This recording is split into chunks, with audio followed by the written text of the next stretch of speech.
story you are about to hear is true. The names have been changed to protect the innocent. Fatima Cigarettes, best of all king-size cigarettes, brings you Dragnet.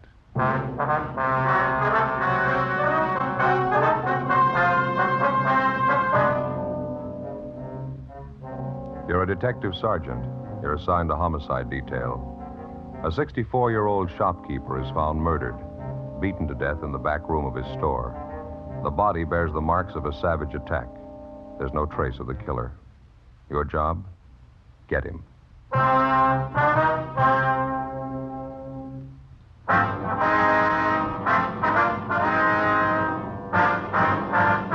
Dragnet, the documented drama of an actual crime. For the next 30 minutes, in cooperation with the Los Angeles Police Department, you will travel step by step on the side of the law through an actual case transcribed from official police files. From beginning to end, from crime to punishment, Dragnet is the story of your police force in action.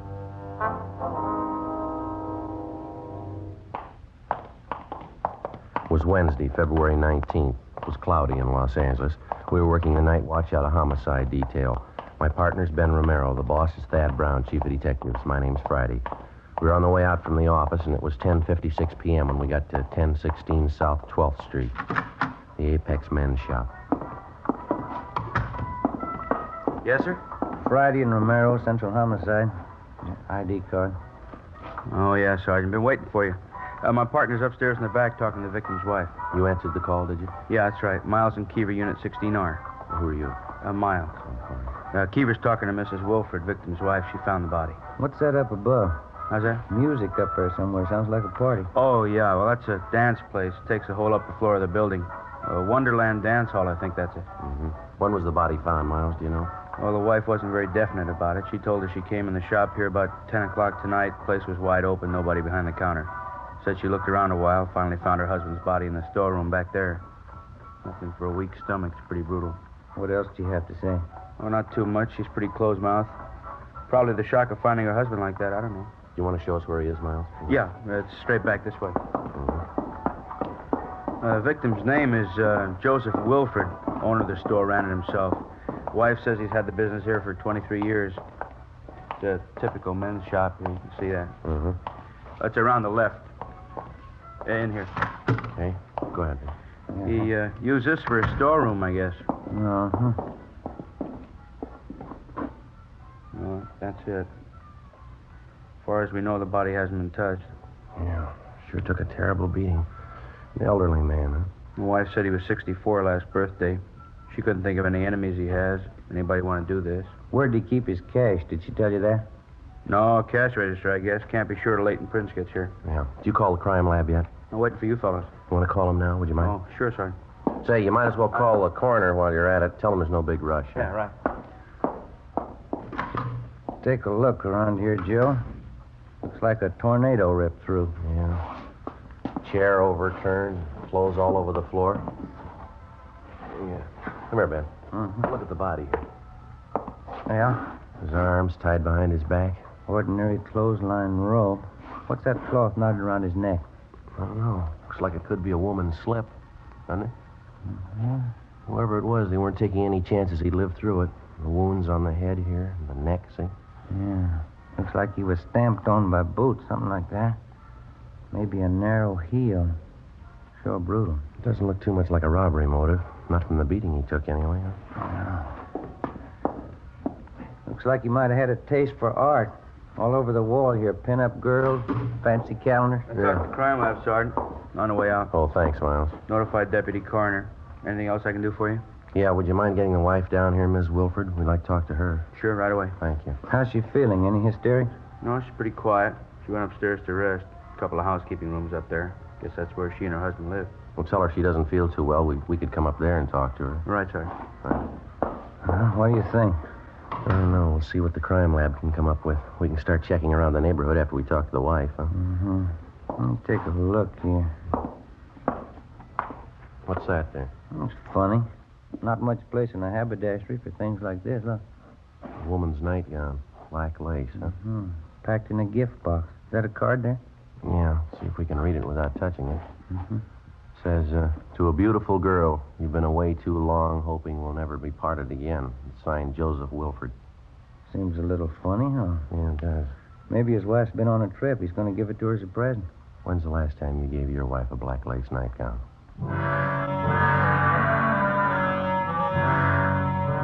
11:05 p.m. The two officers who'd answered the call, Miles and Keever, brought the victim's wife, Mrs. Agnes Wilford, downstairs, and Ben and I questioned her. She was a small, slight woman, dark hair, dark brown eyes, a sharp nose and chin. She looked to be in her early 50s. She said that both she and her husband had emigrated to America from northern Germany 25 years before. We asked her how her married life with Mr. Wilford had been, but she kept dodging the question. We asked her how she happened to find the body. The body's just as you found it, Mrs. Wilford. You didn't disturb anything? No, I just came back from a friend's and looked, and I saw him, and he was dead. Somebody killed Joseph. And you're pretty sure that your husband wasn't having any trouble with anybody? No enemies? No, he didn't have any enemies not to do this. Yes, ma'am. You lived upstairs in the back of the store with Mr. Wilford. Is that right, ma'am? And for a long time, yes, we lived upstairs in the rooms. It was nice. Saved money for rent. Well, do you have any idea at all why your husband's dead? Why somebody'd want to kill him? There was money in the store. They'd kill for that. You're policemen. People kill for money, you know that. Well, do you know where Mr. Wilford kept his money, ma'am? There was a wooden drawer on the table in the back room. He would keep the money there. But I looked when I came in first. It was empty. Well, was there any money in that drawer tonight? Do you know that? Oh, yes, $300-400 anyway. Joseph always kept it in there. A terrible place up above, the music all the time, the noise. You should make them be quiet. The dance hall's been up there for a year tonight anyway. They should be quiet. Yes, ma'am. About the money Mr. Wilford had in the store. Maybe $1,000. $700-800, maybe that anyway. And then his wristwatch he had on, that's gone too. Well, can you give us a description of the watch, Mrs. Wilford? What make it was? What it looked like? Oh, yes, I can give that to you. It's white gold, expensive. It's writing on the back, Agnes to Joseph. One birthday I gave it to him. Have you been away from your husband recently, ma'am? I mean, on a trip or anything like that? No, I haven't been away. Why? Well, we don't mean to upset you at a time like this, but would you know if your husband had any women friends? Miss Wilford? If you have a cigarette, I'd like one. Oh, yes, ma'am. Here you are. Thank you very much. Thank you if you like, miss. Thank you.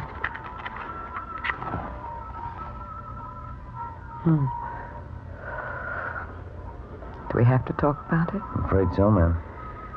Most of them I know. For 10 years it's been like this. There were many of them. Young women. Joseph didn't try to hide it from me. I knew all about it. And you continued to live with your husband all this time, ma'am? I did. He'd bring the girls to the shop here sometimes. When they'd come, I'd go away for a while. After they were gone, I'd come back. Joseph and I would never talk about it. You mean you never had any arguments with your husband about the women? No. He never lied to me about the girls. He had them, that's all. It was something he expected me to understand. Oh, I see. You say you knew several of these women your husband went out with. Could you give us their names, please? Yes, there's an address book upstairs in Joseph's desk. The names are in there. I see. Would you mind showing us that address book now, please? Yes, we can go upstairs. I'll get it for you. There's one question I'd like to ask you, Mrs. Wilford. If you don't mind. Yes? About your husband, ma'am. I don't know. Hurt very much at first. And then by and by, it didn't hurt so much. Time, I guess. Habit. Beg your pardon? A habit. If you want to, you can get used to anything. Yes, ma'am. Even a man who doesn't love you anymore.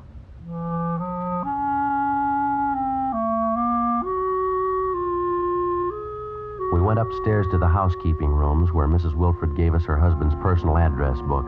She also gave us a description of his wristwatch, which had been removed from the body, along with the name of the jeweler who'd sold her the watch. It was a Hamilton with a diamond-studded dial. The crime lab crew arrived downstairs and began their routine investigation. We finished questioning the victim's wife, and then we started checking the neighborhood. Only a few of the stores in the area were still open. We found only one possible witness, a newsboy, who told us that he'd seen an attractive dark-haired woman enter the store earlier in the night at about 8:30 p.m. His description of her was only sketchy. Another hour of checking the neighborhood, and we went back to the store. Lieutenant Lee Jones and the crime lab crew finished checking over the entire layout. They went back downtown to give a thorough examination to what physical evidence that they'd found. The deputy coroner arrived and removed the body. Together with Hubka and Forbes from homicide, Ben and I spent most of the next day checking with store owners in the immediate neighborhood of Wilford's haberdashery. They could tell us nothing we hadn't already found out. We got the description and serial numbers of the victim's missing wristwatch, notified the pawn shop detail, and got out a broadcast on it. 3:45 p.m. We checked with the office. We got a slow enough start on this thing, huh? Everybody tells us the same story. Yeah, seems to be pretty common knowledge. He had a lot of girlfriends. I guess we better start checking out the names in that address book, huh? Yeah. Sure beats all, doesn't it, Joe? What's that? Mrs. Wilford, 10 years her husband's dating other women right in front of her. It isn't normal. Can't see why she didn't just pack up and leave. It's kind of hard to figure at that. Maybe she was still in love with him. I wonder how Forbes and Hubka made out. I'll check the book, see if we got a call. Okay. See. No? No word from him, huh? No, Lee Jones called from the crime lab, wants us to check with him. I'll call him. Okay, fine. 2667, please. That's right. Guess we better check with the morgue, too, huh? See if they got the body posted yet? Yeah. Hi, Lee. Romero. What was it? Did you get the name? I see. All right, bye. What do you have? Lee talked to the coroner already. Wilford died about 9 o'clock. Cause of death was strangulation. Mm-hmm. How about those wounds on the head and on the neck? That didn't do it. The cloth tied around his neck. Was a woman's slip, all right. Yeah. Did he pick up anything off it? Any laundry marks? He did better than that. Yeah? He got the name of the laundry. After checking for all stains and markings on the woman's slip, which had been found knotted around the murder victim's neck, Lee Jones had examined it under a special fluorescent light. He found a type of marking used by only one large laundry service in the city. We checked with the managers of the laundry company and found that the slip had been cleaned by them for a Miss Elise Dressler. She had a North Hudson Street address. We started checking on her. The first lead came from the dead man's personal address book. We found the name of Elise Dressler listed along with her address and telephone number. There was a single word scribbled beside her name and enclosed with parentheses. It said Max. That was all. 5:42 p.m. We drove out to the address, a Spanish-style apartment house on North Hudson. We rang, but there was no answer. The apartment manager told us Miss Dressler worked as a dancer at a nightclub on West 7th Street. Ben and I drove to the club, a high-priced theater restaurant which was newly opened. We were told Elise Dressler wasn't due there until 9 p.m. We had a couple of ham and cheese sandwiches and some coffee at a lunch counter, and we checked back at the club a few minutes past 9. The show was already started. We located the Dressler girl in her room backstage. She was a tall, fairly attractive blonde. We started questioning her. Can you tell us where you were last night, miss? Yeah, all right. Here I work every night but Monday. We close then. What time did you get here last night? Just about 8 o'clock. I had something to eat, and then I changed in my costume and went to work. Do you know if Mr. Wilford had any enemies? No. Maybe somebody he was having trouble with? No, maybe that wife of his. It's none of my business. I wouldn't know. You can't think of anybody at all who might want him out of the way. No, I don't think so. He and Max Hollins had some arguments, but that's the only time I saw Joe mad at anybody. Who's this Max Hollins? He's the man who arranged for me to come out from New York. Joe and Max have been friends for a long time. What were the arguments about, Miss Dressler? Do you remember? Yeah, about me. You see, Max brought me out here, and I suppose at first he thought he owned me. He didn't think I should go out with any other men but him. Max is stubborn sometimes. Well, so am I. I like Wilford, so I went out with him. I went out with Max, too. Well, these arguments they had about you, would you say that they were pretty mad at each other, Max and this Mr. Wilford? Only last week, Max was very angry with Joe, but I think he got over it. Could we talk together later? It's almost time for me to go on. I'll better get outside. Oh, sure. Excuse me. Yeah, I'll get it. Okay. We'll wait backstage here for you, Miss Dressler. Is that all right? Yeah, fine. Oh, that's all right. I still have a few minutes. Well, how about the last time you were in Wilford's store, Miss Dressler? Can you remember that?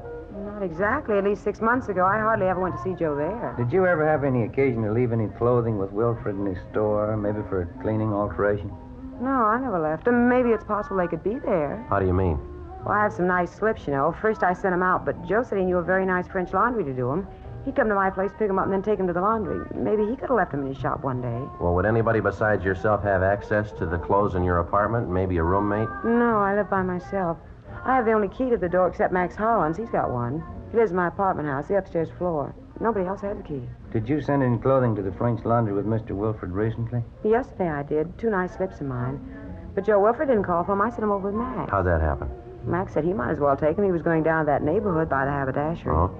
Yeah, I wanted to see Wilford anyway. Max said he wanted to fix up their argument. We continued questioning the Dressler girl after she finished her first act at the theater restaurant. She told us that she hadn't seen Max Hollins since early the day before. She was taken downtown where she gave us a full statement. Further questioning got us the information that the argument between the two men, Joseph Wilfred and Max Hollins, over the affections of Elise Dressler was far from settled at their last meeting. The girl admitted that it was a serious argument and that it ended up in a fist fight between the two men. She said Max Hollins was out of town for the night, but that he'd return early the next evening for work. He was employed as manager of a room service department at a large downtown hotel. 11:30 p.m. Ben and I drove back to the apartment house on North Hudson, and together with the building manager, we checked Max Hollins' apartment. We found nothing.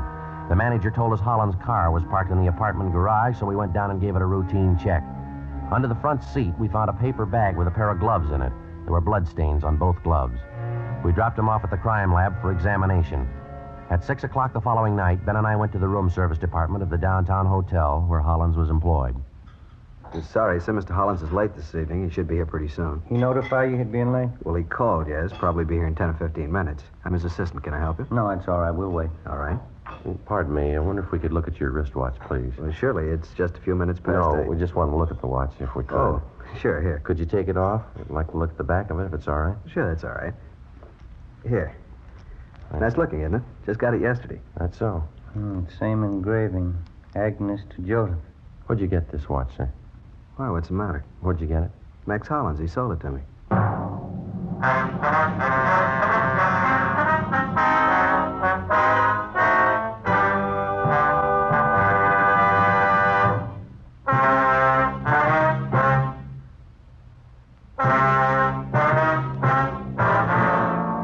February 21st, Friday, 6:30 p.m.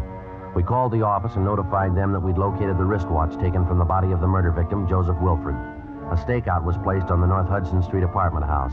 Ben and I stayed on at the hotel waiting the return of the murder suspect, Max Hollins.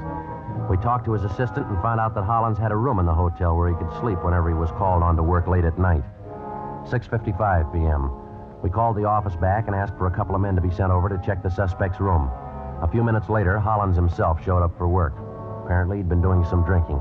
Ben and I questioned him at his desk to stall for time until the men from the office could get to the hotel and make a thorough check of the suspect's room. Hollins was kept busy on the phone taking room service orders from the hotel guests. In between calls, we talked to him. I left Elise in the apartment, and then I took the few pieces of laundry she had and dropped them off at Wilfred's store. It was about 6 o'clock Wednesday night. You mentioned to the Dressler girl you wanted to see Mr. Wilfred. You wanted to patch up an argument you'd had with him? Yes, I just wanted to make sure he didn't have any bad feelings about it. Really wasn't much of an argument. How long did you stay at Wilfred's store, Mr. Hollins? Do you remember that? 20 minutes, maybe a half hour. We talked, and we had a glass of wine in the back room. No, it was upstairs. We drank the wine, and everything was all right. I guess it was about 6:30 when I left the store. He was all right then. Well, did anybody come in the store while you were there? No, it was nobody. How about Mrs. Wilfred? Was she in the store at all during the time you were there on Wednesday? No, he said she was gone for the day. She'd be back later on. We finished our talk, then I left. It was the last time I saw Joseph. It was a terrible thing, somebody to kill him. Excuse me again, please. Yes, sir. Go ahead. Room service, may I help you, please? Yes, sir. Yes, sir. Well, could I suggest the Palace Court salad? Very nice, yes. Hearts of artichokes filled with fresh crab meat, a Thousand Island dressing garnished with slices of avocado. All right. 2 orders. Some consomme? All right. French rolls, coffee, and brandy. 8:13. Yes, sir, right away. Fred, this order for 8:13. Yes, Mr. Hollins? That's Mr. and Mrs. Morrow, 8:13. Make it quickly, please. Yes, sir. One of the best men I have, Fred. We keep a very high standard in our room service, only the very best. They're all Geneva men. Yes, sir. Something else we'd like to find out. 21 years ago, I came here to the hotel. It was nothing. They were serving garbage, bad service, very bad. I built our staff one by one. I did it. There's our staff list there. Finest waiters in the country. Henry Sanchez, Fred LaSalle, Conrad Lutz, Joe Zwick, Yes, sir. and Elmer Creighton. He waited on the president when he came to visit here from Washington. The president thought so much of our service, he wrote a letter to Elmer later on. No argument at all. I have the best men in the country, the best food. 21 years to make it like it is. I did it all myself. I understand you and Wilfred were old friends, Mr. Hollins. You knew him quite a number of years, is that right? Most of his life, yes. I knew Joseph in the old country. We came from the same town. Terrible thing that's happened. I always liked Joseph, a good friend. What about these arguments you had with him lately about the girl, Elise Dressler? They amount to anything? No, but it showed something typical of Joseph. Maybe it was the business he was in. Dollars. It's all he thought about. The big dollar. He knew he had more money than I did. He thought he could do anything with it. How do you mean? About the girl, Elise.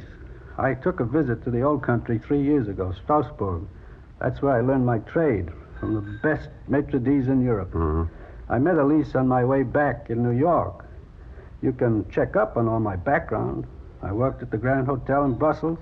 That's when it was the best. I was at the Carlton in London. Then I went to Venice, the Hotel Danielier. After, I went to the Hotel Majestic in Cannes. Yes, sir. What would that have to do with Miss Dresden? Very nice girl. We liked each other. When I came back here, I arranged for her to come out from New York. Took care of everything. I thought I'd like to marry her when she came here. And how about it, Hollins? You want to tell us now? Sir? Did you kill Wilford? Excuse me, please. Room service, may I help you, please? Yes, Mr. Sutter. Dinner for 12 tomorrow night in your suite. Your wife and I made up the menu. Certainly, Mr. Sutter. I'll check it over for you. Let's see. We serve caviar with blini to start with. Then the soup, consommé madeleine. And with the soup, amontillado. Yes, sir, that's Spanish. Then crab legs, Saint-Denis. Sir? Yeah, Saint-Denis, that's crab legs rolled in breadcrumbs, fried in butter, served in a terrapin dish with bechamel sauce. After that, the Chateaubriand with truffle sauce, soufflé potatoes, small green peas français, and with that we serve Ponte Cornet 27. Dessert, we shall have peach flambé, coffee, and liqueurs afterward. Yes, sir. Henry Sanchez and Conrad Lutz. They'll serve you. Thank you. Thank you, Mr. Sutter. Good night, sir. Real gentleman, Mr. Sutter. He knows how to give a dinner party. The old school. Not so many of them left now. It's not like it used to be. People aren't the same anymore. Oh, yes, Fred. What is it? A message for the officers here, Sergeant. Oh, thank you. Excuse us a minute. will you? Oh, good. What is it? It's from Forbes.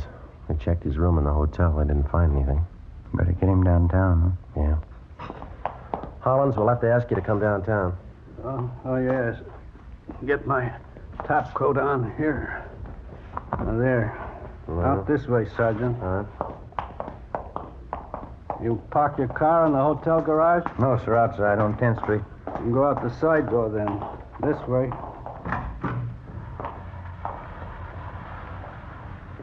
Just starting to rain.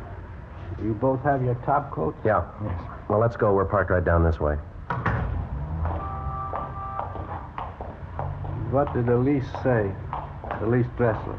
She said you had a fight with Wilford. You went to see him the same day he was murdered. Yes. It's terrible. It's too bad. Might as well tell you, sir, we've got the evidence. Quite a bit of it. All points to you. Oh? How is that? Well, the pair of gloves you were wearing, we found them. The wristwatch you took off the body, we found that, too. Yes. You want to tell us about it? I didn't use good sense. I didn't know what to do when I went to see him. But I didn't have it in my mind to kill him. God knows I tried to talk to him. I asked him, please, to stay away from Elise. I asked him as a friend. Yes, sir. All he said to me was, Max, I give her presents and she likes me. I have the money to give her what she wants, Max. You haven't got the money. That's what he said to me. You had a fight with him then? No, there wasn't any fight. I'm not sorry. I killed him, but I'm not sorry. You want to give us a statement about it downtown? I suppose. I'm not ashamed of it. All right, let's go. Down this way. Any man would have done the same. How could you hear such talk and not kill him? How about the wristwatch you took off of him, the money from the drawer? I wanted to hurt him more, even after he was dead, after I beat him and beat him. I knew it would be the worst way to hurt Joseph, to take his money. Here we are. In the back, Alan. Yeah.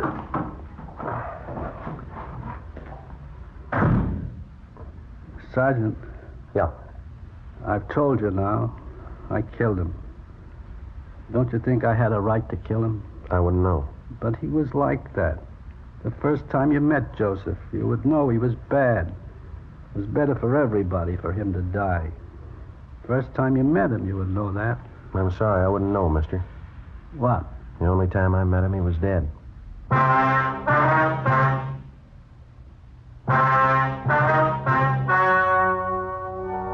The story you have just heard was true. The names were changed to protect the innocent. On June 4th, trial was held in Superior Court, Department 89, City and County of Los Angeles, State of California. In a moment, the results of that trial.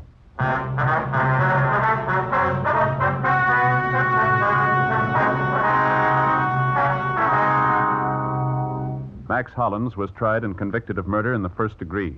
He was executed in the lethal gas chamber at the State Penitentiary, San Quentin, California.